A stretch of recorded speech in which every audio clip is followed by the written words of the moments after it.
Hi guys, it's Kath. Welcome back to the 12 days of Kathmas. Today I'm going to be showing you guys my full coverage foundation routine for my dry skin in the winter. This is what I've been doing pretty much every single time I do foundation, and I want it to be like very nice coverage, very dewy, and wear comfortably throughout the day. This was kind of sort of requested by my subscriber Jubilee, who's like a really awesome person. I have awesome discussions with her on Instagram and stuff, and she just is like, your skin looks really good in this video, can you do an updated foundation routine? So I'm showing y'all what my skin looked like in that video. Unfortunately, a lot of these products are like mid-range high-end products, which is actually really unusual for me. Like 90% of my collection is affordable products. It just happens to be that I really love this combination, so I am sorry about that. If anyone has alternatives for the products that I'm using, definitely leave them down below because I'm sure it'll be helpful to people. But anyways, if you're new here, would love to have you subscribe, and I'm just gonna go ahead and get started. Obviously I already have eyeshadow on. This is going to be for a tutorial that'll probably have gone up like weeks ago by the time I post this. And I do want to point out that like I don't have problematic skin, so what I think is like full coverage might only be like actually medium coverage or whatever, but this is like the highest coverage that I'll ever really do when I'm doing makeup. So to start out, I'm using the Touch in Sol Glossy Skin Balm. I got this in a BoxyCharm and I'm so mad that I got it because I love it, and this stuff is expensive. It's like $32 full price for an ounce of product, which is a lot of money for something that I could go through in like 2 seconds. I don't know what it is, like it's just like a moisturizing balm, but it's so, first of all, it smells really good. If you don't like fragrance, you won't like this, but I love how this smells. It's like floral or fresh or something, I don't really know, but it's just so emollient. It just sinks into the skin and just instantly my skin feels better if I'm having a very dry skin day, and it just keeps me feeling like snatched moisturized all throughout the day. I don't use this as like my sole moisturizer. I still use my daily moisturizer underneath that so that I have like extra hydration, and there's normally like time in between when I do my skincare and when I do actual makeup. I currently use the Ceramide Natural Ceramide Therapy face cream every single day and night, and that's also awesome. For my actual foundation, probably saw this one coming, the Fenty Beauty Pro Filter Hydrating Foundation. I am so obsessed with this. I did a review on this when it first launched, and it's so funny because I almost wasn't gonna get this, and I think this is amazing. So I'm the shade 185 in this. This works with either a brush or a sponge. Normally foundations, I like one or the other, but not both, and this really works with both for me personally. I'm gonna use a sponge today because that kind of helps things be very nice and dewy. When I use a brush, I use a flat-topped foundation brush that's very dense, like the Sigma F80 Kabuki brush. You don't need to get the Sigma F80. This is just like the leading one in makeup world, so if you look up dupes for this, you'll find other brushes that are similar to what I really like. I have a lot of sponges that I also really like. I really like the Eco Tools sponge. I actually do really like the ColourPop sponge that they just launched. I still think it's like weirdly small, but like I like the actual texture of it. And this is my holy grail sponge. This is the AOA Studio Wonder BB sponge, $1.55. It's so big and squishy, super awesome. And then if you want like a more full coverage sponge, the Juno & Co microfiber sponge is good for that. So I do a pump and a half to start out with, and I have the sponge wet and I put it on like the big poofy end of the sponge, and I just kind of like dot this around the face to get it placed down at first, and then I just really bounce it off of the skin. I keep it concentrated in like my T-zone and kind of go out from there because that's where my skin is like the most icky looking. Like I have pretty big pores and my skin does get really red in the winter especially, but like in general just have like a lot of redness in my face. So I kind of just like to really concentrate product in the center of my face and sheer it out from there.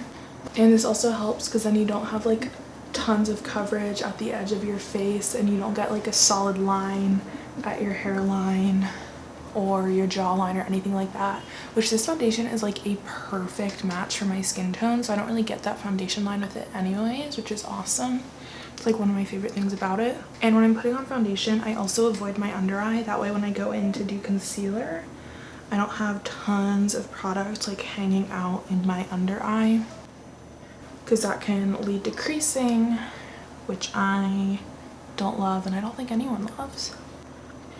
So this is that 1.5 pump of coverage. You can see, like, yeah, this is probably more medium coverage, gets a little closer to full coverage once I add the foundation and stuff. And I obviously could build this up too if I was having a more problematic skin day, or if I like was going somewhere really important and wanted to make sure my makeup wouldn't fade throughout the day. I would maybe add another 1/2 pump to 1 pump of foundation. But this is what I would do on like a average day, like if I'm going to class and wearing makeup, which I don't always wear makeup to class, but I do sometimes.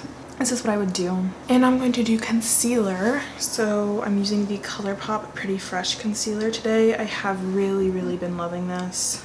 So I can get away with like 1 dot like this, or if I want a little more coverage, I'll do 2 swipes, and I do it underneath the eye, like leading into the under eye circle. And I like put it over if I have little pimples or anything. I think that gets everything. Under the eye, I take the pointy end of the sponge and I just really lightly bounce this up and into the inner corner.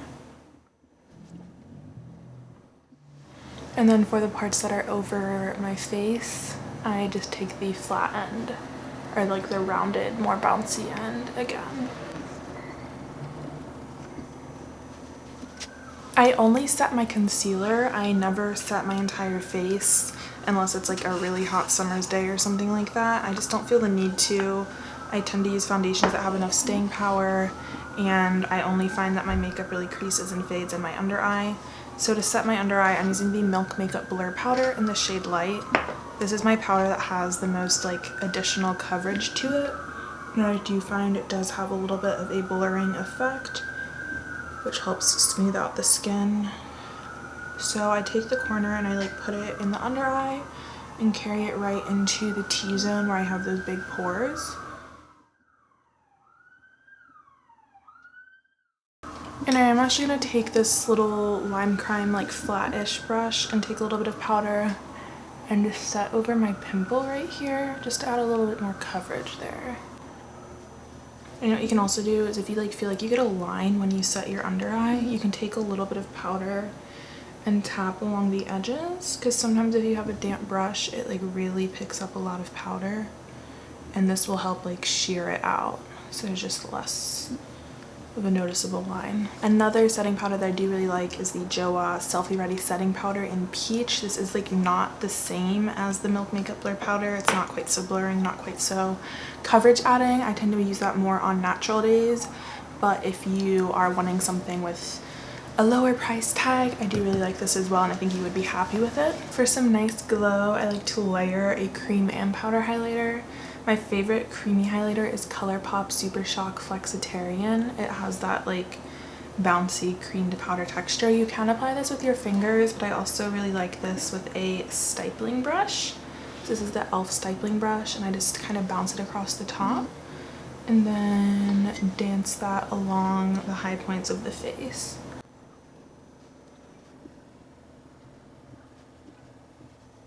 And I really like loose highlighters for like a very like, it's still intense, but it's not so like stripe on the face of metallic look. So my all-time favorite loose highlighter is this one from Kylie Cosmetics. It's the Ultra Glow in the shade Santorini.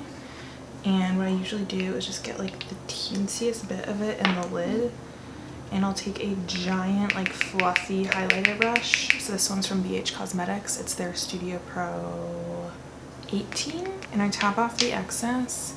And I hold the brush all the way by the end so it's super nice and light, and I do big swirling motions all across where I want that highlighter to be. And I do highlighter first because then you can blend your blush and bronzer or contour over top of it, which kind of just helps tie everything together more in my opinion. My favorite blush at the moment is this one from ColourPop's Peach Collection. It's the shade Frisky Business. This is really similar to the LA Girl one I was obsessed with for a while, but that one kept breaking anytime I would travel with it. And this is a BH Cosmetics V2 face brush, which is very big, fluffy, and has like a little bit of a tapered point to it, which I really like. So I put this on my cheeks. And I also like to put blush on my nose and forehead to add some color to the face because I have such a pink face normally. I just kind of feel like it helps keep everything like looking like, this isn't a look where I'm trying to make it look like I'm not wearing makeup, but it just like looks a little more correct on my face, you know what I mean? I don't always contour, but I will today just for funsies. And my favorite contour is NYX blushes in the shade Taupe. They have tons of different blushes that come in Taupe. This one's the Sweet Cheeks blush. And I've been liking using an angled blush brush for contour. This one's from Morphe. And I just lightly bounce that up and down in the hollows of my cheeks. I do a little bit under my nose, a little under my chin, and along the edges of my forehead. So that is the base. I'm going to do my eyebrows and my under eye and show you the completed look. So I'll be right back. And this is the final skin look. I set it with the ColourPop Pretty Fresh Hyaluronic Setting Spray. I've been really liking this, and it's nice. Can do another spritz throughout the day if I feel a little bit dry, and it really helps everything out. So yeah, I hope that you enjoyed seeing my foundation routine for my more full coverage days. If you did, make sure to give it a thumbs up, and as always, feel free to let me know if there are any videos you want to see from me. Hopefully I'll see you in the next one. Bye guys!